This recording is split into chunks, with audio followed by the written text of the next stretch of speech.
Maar nou lê die oom binne in dieselfde saal in die hospitaal en die suster kom toe nou in en sy kom toets toe nou die oom se suiker.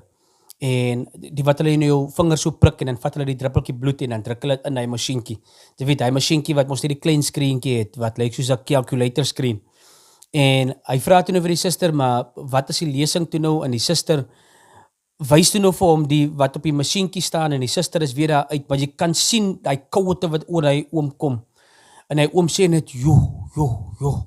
En hy tel die foon op en hy bel sy vrou en ek neem toe nou maar aan die ding het seker gewys die oom se suiker is hoog. Jy weet hy wat hy mos nou net die letters wys H en 'n I wat beteken nou hi. En die oom bel sy vrou en hy sê vir sy vrou, my vrou, die mense was nou hier. Hulle het nou my suiker getoets. My suiker is seker baie hoog want hy ding wys net Hy wys net